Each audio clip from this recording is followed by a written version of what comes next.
আওয়ামী লীগ নিষিদ্ধ করা নিয়ে বেশ সরগরম হয়েছিল বাংলাদেশের রাজনৈতিক অঙ্গন। গত ৩-৪ দিন ধরে এই পরিস্থিতি চলছিল।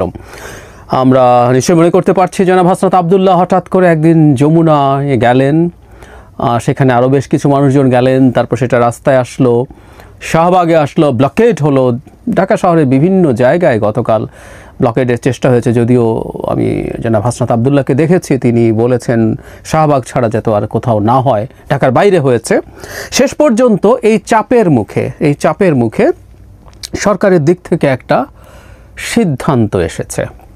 সেই সিদ্ধান্তটাও থাকবে কিনা আমি নিশ্চিত নই, কারণ হলো সিদ্ধান্তটা আসার পর এই মুভমেন্টটা, এই যে মানে আওয়ামী লীগকে নিষিদ্ধ করা নিয়ে, সেটা সামহাউ জনাব হাসনাত লিড করেছেন আমাদের এমন মনে হয়েছে। অ্যাপারেন্টলি সামনে আছেন, যদিও এটার শেষ পর্যন্ত মূলত জামায়াত শিবিরের প্রচেষ্টায় পরিণত হয়েছে বলে মনে হয়, বা আরও কিছু র্যাডিক্যাল ইসলামিস্টদের।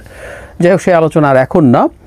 জনাব হাসনাত এরপর একটা ফেসবুক স্ট্যাটাস দিয়ে জানিয়েছেন যে কেউ যেন রাজপথ ছেড়ে না যায়, তারা এই ব্যাপারে আলোচনা করে সিদ্ধান্ত নিয়ে ফর্মালি জানাবেন। তার মানে ওই সময় পর্যন্ত, আমি খুবই গভীর রাতে এই ভিডিওটা রেকর্ড করছি, তো তখনও আসলে এরকম কোনো তথ্য পাইনি। তার মানে তারা তাদের মিটিং শেষ করেননি।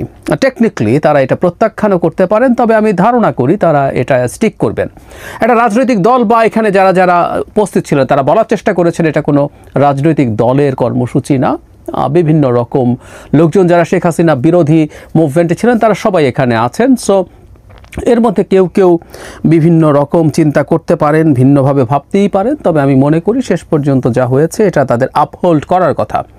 যদিও বারবার বলছে এর মধ্যে কিছু র্যাডিক্যাল এলিমেন্টস আছে, এবং Awami League as early as possible নিষিদ্ধ হয়ে যাক, এটা কারো পারপাস সার্ভ করে, কেন করে, কিভাবে করে, এটার পলিটিক্সটা কি, আমি এটা নিয়ে আলাদা একটা ভিডিও করব, এবং আমার অপিনিয়ন হচ্ছে এটা সবচেয়ে ভালো পারপাস সার্ভ করে এই মুহূর্তে আওয়ামী লীগ এক্সিকিউটিভ অর্ডারে পুরোপুরি নিষিদ্ধ হয়ে যাওয়াটা, সেটা জামায়াতের পারপাস সার্ভ করে। কেন করে আমি আলাদা ভিডিও করব। যাই হোক, এখন এই ঘটনার পর কার অবস্থান কি দাঁড়ালো, যে কোনো একটা সিদ্ধান্ত যখন হয়, কে হারলো কে জিতলো, পলিটিক্সের তো এগুলো সবগুলো খেলা। আমি বলছি না আন্তরিকতা থাকে না, কিন্তু দিনের শেষে পলিটিক্সে সব ইভেন্টগুলোতে পলিটিক্সই থাকে। সুতরাং এই হিসেব নিকেশ হবে, এটা থেকে কে কী গেইন করলো, কে জিতলো কে হারলো এসব। তার আগে সরকারের সিদ্ধান্তটা একটু জেনে নিই আমরা। ডক্টর আসিফ নজরুল বলেন, উপদেষ্টা পরিষদের সভায় আন্তর্জাতিক অপরাধ ট্রাইব্যুনালে বাংলাদেশ আওয়ামী লীগ ও দলটির নেতাদের বিচার কার্যসম্পন্ন না হওয়া পর্যন্ত দেশের নিরাপত্তা ও সার্বভৌমত্ব রক্ষা, জুলাই আন্দোলনের নেতাকর্মীদের নিরাপত্তা এবং আন্তর্জাতিক অপরাধ ট্রাইব্যুনালের বাদী ও সাক্ষীদের সুরক্ষার জন্য সন্ত্রাস বিরোধী আইনের অধীনে সাইবার স্পেস সহ আওয়ামী লীগের যাবতীয় কার্যক্রম নিষিদ্ধ করার সিদ্ধান্ত গ্রহণ করা হয়েছে।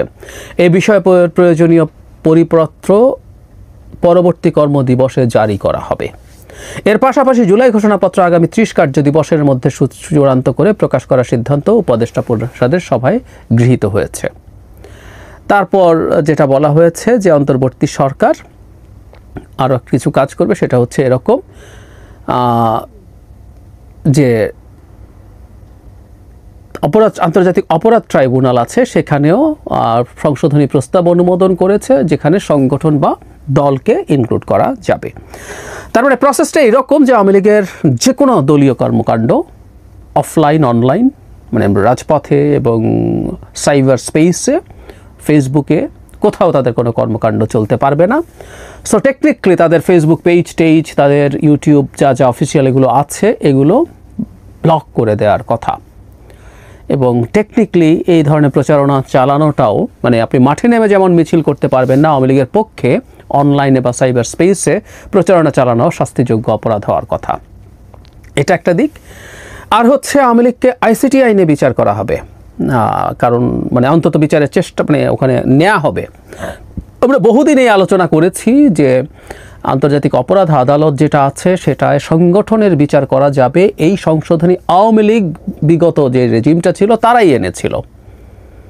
এই সরকার আসার পর বহুবার বলেছে, আবার একটু শুনে রাখি, আর ডক্টর আসিফ নজরুলের নেতৃত্বে সেটাকে সংশোধনী করে 10 বছর পর্যন্ত শাস্তি রাখা হয়েছে, নিষিদ্ধ করা যাবে দলকে। এটা যখন ব্রিফিং হয় তখন আই ওয়াজ ইনভাইটেড দেয়ার, এবং তখন আমি একটা প্রশ্ন তুলেছিলাম যেটা দেখতে মনে হয় যে এটা আওয়ামী লীগের জন্য করা হচ্ছে কিনা। তার চাইতে এটা আজীবন চিরকালের জন্য নিষিদ্ধ থাকুক, অপরাধের মাত্রা অনুযায়ী কাকে কত বছর হবে সেটা আদালত ঠিক করবে। কারণ কেউ কেউ তো আওয়ামী লীগের চাইতেও অনেক ভয়ঙ্কর গর্হিত অপরাধ করতে পারে, তার ক্ষেত্রে কি হবে? ধরে নিলাম বাংলাদেশের একটা রাজনৈতিক দল তৈরি হলো যারা ভারতের বা আরও অন্য কোনো দেশের হয়ে এই দেশটাকে রীতিমতো ভারতের একটা রাজ্য অঙ্গরাজ্য একটা অংশ তাকে দিয়ে দেওয়া হবে এরকম একটা কিছু করার সিদ্ধান্ত নিচ্ছে বা হেল্প করেছে, সেটা ক্ষমতায় থেকে বা ক্ষমতার বাইরে থেকে, তার ক্ষেত্রে তো আরও ভয়ঙ্কর শাস্তি হতে পারে। যাই হোক, পরবর্তীতে এটা যখন উপদেষ্টা পরিষদে উঠল সেখানে এই সংগঠন বিচার করার অপশনটা তুলে দেওয়া হলো। ব্যক্তির বিচার করা যাবে, সংগঠন করা যাবে না। এবং এরপরও দুটো আইন ছিল, সন্ত্রাস দমন আইন যেটাতে পুরো নিষেধ না করে সরকার এখন শুধু কর্মকাণ্ড নিষেধ করেছে, আর পলিটিক্যাল পার্টিজ অর্ডিন্যান্স 1978 সেটা দিয়েও কোর্টের কাছে গিয়ে বিচারিক প্রক্রিয়া করা যেত। যাই হোক, সরকার আইসিটিতেই করবে বলে সিদ্ধান্ত নিচ্ছে। ফলে পরিস্থিতিটা এমন দাঁড়ালো, আরেকটা জুলাই ঘোষণাপত্র তারা 30 কার্য দিবসের মধ্যে করবেন। তাহলে 3টা যে দাবি ছিল এর মধ্যে 2টো পুরোপুরি এবং একটা আংশিক পূরণ হয়েছে যারা শাহবাগে গিয়েছিলেন। জুলাই ঘোষণাপত্রের একটা ক্লিয়ার পাওয়া গেছে। বিচারিক প্রক্রিয়া শুরুর ব্যাপারে স্টেপের কথা ছিল, সেখানে এই আইন সংশোধনের মাধ্যমে সরকার সেটাও গেল, এটাও মানা হয়েছে। সন্ত্রাস দমন আইনে বা সরকার এক্সিকিউটিভ অর্ডার দিয়ে আওয়ামী লীগকে নিষিদ্ধ করে দেওয়ার দাবি ছিল, সেখানে এটা হাফ হয়েছে, তাদের কর্মসূচি নিষিদ্ধ হয়েছে।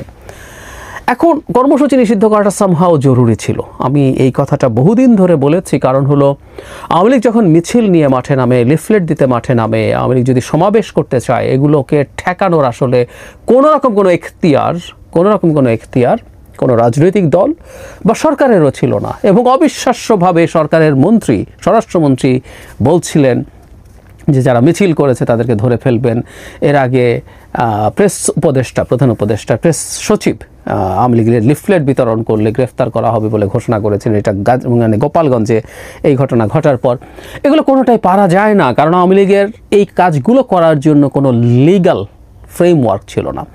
একটা রাষ্ট্রকে আইন মেনে চলতে হবে। আওয়ামী লীগ মারাত্মক ক্রিমিনাল হোক আর যাই হোক, এই রাষ্ট্র আওয়ামী লীগকে আইনের বাইরে কিছু করতে পারবে না। এই যে এখন সন্ত্রাস দমন আইনে তাকে নিষিদ্ধ করা হলো, তার এই কর্মসূচি, এই সিদ্ধান্তকে কেউ সমালোচনাও করতে পারেন, কিন্তু সরকার যদি এটাকে প্রয়োগ করে তখন সরকার ইল্লিগাল কিছু করছে সেটা বলা যাবে না।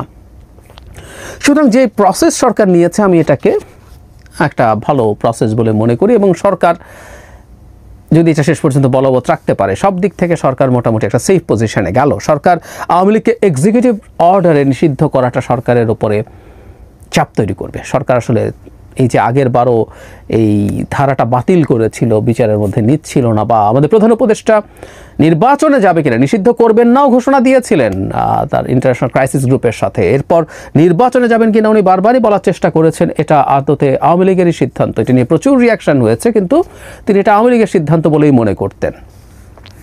তো তাই যদি হয়ে থাকে, সেই তুলনায় সরকার তার আগের জায়গাটাতেই থাকলো। তবে বিচারিক প্রক্রিয়া যদি যায়, সেটা তো আসলে দিনের শেষে টেকনিক্যালি আর সরকারের ইস্যু না, বাইরের কারণ না, এটা আদালতের এখতিয়ারে চলে গেল। সুতরাং সরকারের সামনে যে পরিস্থিতি হলো, সরকার মোটামুটিভাবে সামাল দিতে পারলো বলে মনে হতে পারে, যদিও একটা সর্বশেষ কথা আছে, সেটাই পরে যাব। সো সরকারকে জিতেছে, সরকার চাপে পড়ছিল, সরকার সেটা ট্যাকেল করতে পেরেছে এটা মনে হয়। এনসিপি এবং যারা ওখানে গেছেন, জামায়াতে ইসলামী বা অন্যান্য যে গ্রুপগুলো গেছেন, তাদের মধ্যে যারা চেয়েছিলেন এক্সিকিউটিভ অর্ডার দিয়ে নিষিদ্ধ করে দেওয়া হোক, এর মধ্যে বিভিন্ন অনেকেই ছিলেন, আমি ফেসবুকে দেখেছি অনেকে এটা চেয়েছেন, তারা পরাজিত হয়েছেন। তারা চেয়েছেন ইমিডিয়েটলি আওয়ামী লীগ নিষিদ্ধ হয়ে যাক। মানে এখন আওয়ামী লীগের কর্মসূচি নিষিদ্ধ, কিন্তু আওয়ামী লীগ এখনও একটা ভ্যালিড পলিটিক্যাল পার্টি। টেকনিক্যালি কথাটা এইরকম, যেহেতু আওয়ামী লীগকে সংগঠন হিসাবে নিষিদ্ধ করে দেওয়া হয়নি এবং তারা নিবন্ধিত আছে নির্বাচন কমিশনে, এই কথাটাও মানতে হবে, যাদের কর্মসূচি শুধু নিষিদ্ধ করা হয়েছে। সো টেকনিক্যালি 3 মাস পর যদি নির্বাচন হয়, আওয়ামী লীগ নির্বাচন করতে পারবে এখনকার যে সিদ্ধান্ত সরকারের সেটা অনুযায়ী। ফলে যারা নিষিদ্ধ চেয়েছেন তাদের তো ভাল লাগার কথা না, এটা ভাল লাগছে না। তারা এই মুহূর্তে আওয়ামী লীগের নিষিদ্ধতা চেয়েছিলেন, কারণ তারা মনে করেন তারা যা বলছেন এগুলোই শেষ কথা এবং সঠিক কথা, এবং আমি তাদের সাথে একমত, প্রায় সব ক্ষেত্রেই তারা সঠিকও। কিন্তু একটা দেশে এইভাবে এই প্রসেসগুলো চলতে পারে না। এবং আমি মনে করি যারা গায়ের জোরে মনে করেছেন যে আমি চাপ দিয়ে যে কোনো কিছু করে ফেলতে পারবো, সেটাই পরাজিত হয়েছেন। যারা মনে করেছেন চাপ দিয়ে সরকারকে দিয়ে এক্সিকিউটিভ অর্ডারে করতে পারবেন, তারা পরাজিত হয়েছেন, কোনো রকম কোনো সন্দেহ নেই। জেতার কথা যদি বলি, আর কে জিতলো, জেতা বা মুখ রক্ষা এভাবে বলা যেতে পারে। এখানে যে ঘটনাটা ঘটতে যাচ্ছে, এটা মোটা দাগে বিএনপি যা চেয়েছিল সেই ধরনের ঘটনাই ঘটছে। বিএনপি চেয়েছিল বলে বলছি না, বিএনপি চাওয়াটা র্যাশনালি ছিল। বিএনপি এক্সিকিউটিভ অর্ডারের বিরুদ্ধে কথা বলেছে, কারণ তারা মনে করে যে কেউ যে কোনো সময় যে কোনো দলকে নিষিদ্ধ করে দিতে পারে। কথাটা ভুল না, বিচারিক প্রক্রিয়া হলেও যে করা যাবে না, নট নেসেসারিলি। একটা স্বৈরাচারী সরকার আসলে সে বিচার ব্যবস্থাটাকেও কুক্ষিগত করে ফেলে, তারপরও লিস্ট একটা জায়গা থাকে যেখানে এটা নিয়ে ডিল করা যায়। এক্সিকিউটিভ অর্ডার হলে আজকে আমরা মনে করছি এটা, কালকের আরেক সরকারের মনে হবে না, ওর সন্ত্রাস দমন আইনে তাকে সে এটা ঝামেলা করেছে, ও সন্ত্রাস করেছে, ওকে নিষিদ্ধ করে দাও। সো এটা খুব খেলো হয়, কারণ এক্সিকিউটিভ অর্ডার আসলে কারো আত্মপক্ষ সমর্থনের সুযোগ থাকে না। এখন আইসিটিতে যখন এই মামলা যাবে, এই মামলা গেলে সরকার একটা পক্ষ থাকবে, আওয়ামী লীগ চাইলে লয়ার দিতে পারে, তারা দেবে কিনা জানি না, হয়তো দেবে না। লয়ার দিলে ট্রায়াল হবে, হিয়ারিং হবে, শেষে একটা রায় পাওয়া যাবে, সেগুলো চলবে। সেগুলো খারাপ তো কিছু না, এবং শেষ পর্যন্ত আদালত সিদ্ধান্ত নেবেন কী হবেন। তবে এখানে একটা কথা বলে রাখা ভালো, এই আলাপ যাতে আমরা না করি আওয়ামী লীগকে বিচারের মাধ্যমে নিষিদ্ধ করতে হবে, মানে এক অদ্ভুত কথা। আমরা বিচার চাইতে পারি, বিচারের মাধ্যমে ফাঁসি দিতে হবে, এভাবে বলাটা আমাদের দিক থেকে ঠিক না। ওই যে সেই ফাঁসি চাওয়া নিয়ে যে আলাপটা হয়েছিল, সেটা একই রকম হলো। আমরা কারো বিচার চাই, বিচার চাই। হ্যাঁ, কেউ কেউ বলতে পারেন যে আমার স্বজন খুন হয়েছে, আমি তার জন্য যে দায়ী তার ফাঁসিও চাই, হতে পারে। কিন্তু বেটার হচ্ছে এটা, আমরা একটা সুষ্ঠু বিচার চাই। সেই বিচারে আওয়ামী লীগ নিষিদ্ধ যদি হয়, ফাইন, আওয়ামী লীগ নিষিদ্ধ হতেই পারে, সেটা নিয়ে খুব নেগেটিভলি দেখার কিছু হবে না। এবং মোটা দাগে সবাই এটাই এভাবেই চেয়েছিলেন। কিন্তু এখানে একটা খুব গুরুত্বপূর্ণ ইস্যু আছে, একটা বেনিফিটও হলো যারা আওয়ামী লীগ বিরোধী, তারা আওয়ামী লীগ নিষিদ্ধের রাজনীতি করছেন। দেখুন, আওয়ামী লীগ যদি নিষিদ্ধ হয়ে যেত এখন, তাহলে না রাজনীতির ক্ষেত্রে তাদের একটা শূন্যতা হতো। বিশেষ করে এনসিপি, আমি জামায়াতের কথা বলেছি, তারা আওয়ামী লীগ নিষিদ্ধ করবে কি করবে না, নানা রকম কথা। আওয়ামী লীগের সাথে তাদের প্রীতিও দেখিয়েছি, আবার এখানে গিয়ে তারা হাজির হয়েছে একটা অংশ। কিন্তু এনসিপি আওয়ামী লীগ নিষিদ্ধ করাকে একটা গুরুত্বপূর্ণ রাজনৈতিক ইস্যুতে পরিণত করেছিল। এখন আওয়ামী লীগ নিষিদ্ধ হয়ে গেলে কিন্তু তাদের এই ইস্যুটা চলে যেত।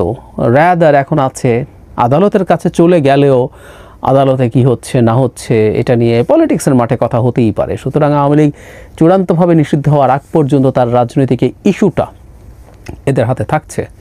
সুতরাং এটাও তাদের একরকম জিতের ব্যাপার বলে মনে হয়। তারা পরাজিত মনে করতে পারে যে আমরা পারিনি এবার করতে, কিন্তু আমি তাদের এটা জিত বলে মনে করি যে ইস্যুটা থেকে গেল। এই ইস্যুটা নিয়ে ক্রমাগত তারা আরও কাজ করতে পারবে। বটম লাইন হচ্ছে, আমি মনে করি এই সিদ্ধান্তটা ঠিক আছে, কারণ সরকার প্রেক্ষাপটে যা যা করেছে সেগুলো এটাই করলেই ভালো হতো।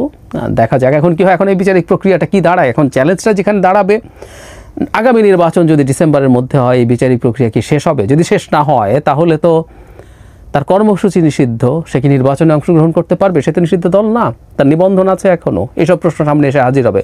তাহলে কি এই বিচার নির্বাচনের আগে শেষ করে ফেলতে হবে? অনেক যদি কিন্তু, এবং বিচারে যদি আওয়ামী লীগ নিষিদ্ধ না হয়, তখন কি হবে? অনেক কিছু আছে এখানে। সর্বশেষ যে কথাটা বলতে চাইছিলাম, সরকার যে সিদ্ধান্ত নিয়েছে, আন্দোলন যেভাবে হয়েছে, কেউ কেউ বলছেন, এভাবে কি আমরা ভাবতে পারি? এটা আসলে একটা পাতানো খেলা ছিল। সরকার এরকম কিছু করবে, এরকম একটা সিদ্ধান্ত নিয়েই মাঠে নামা হয়েছিল, এবং একটা পাতানো খেলা খেলে এইটুকু সিদ্ধান্ত নিয়ে আসা হলো। তাতে যারা মাঠে আছেন, এনসিপি, জামায়াত, বিশেষ করে এনসিপি, দীর্ঘদিন থেকে তাদের পলিটিক্যাল ট্র্যাকশন খুব ভালো ছিল না, এবং সাম্প্রতিক সময়ে বেশ খারাপের দিকেই ছিল বলা যায়। তারা গেইন করলেন, এবং আমি বহুবার বলেছি, আমি এনসিপিকে এই সরকারের একটা এক্সটেনশন বলেই মনে করি। আর ওই যে বলেছিলাম, তারা লোকবল কীরকম অ্যারেঞ্জ করতে পারেন, সেটাও একটা পরীক্ষা হলো। পরীক্ষাটা খুব ভালো ফলাফল দেয়নি। যদিও খুব গরমের কারণে মানুষজন আনা এবং ধরে রাখা কঠিন, কিন্তু সেই পরীক্ষাটা খুব বেশি সাকসেসফুল হয়েছে বলে আমার মনে হয় না। ভবিষ্যতে আমি আমার আগের একটা ভিডিওতে বলেছিলাম, নানান ইস্যুতে এই শ্রেণীটা যারা মাঠে নেমেছেন, এই পার্টিগুলো এবং পলিটিক্যাল পার্টির বাইরের ইসলামিক সংগঠনগুলো কদ্দূর কী পারে সেটা দেখার একটা ব্যাপার। সেই পরীক্ষাটা অন্তত এই গরমের কারণে হোক অথবা মোটিভেশনের অভাবের কারণে হোক খুব ভালো কিছু হয়নি।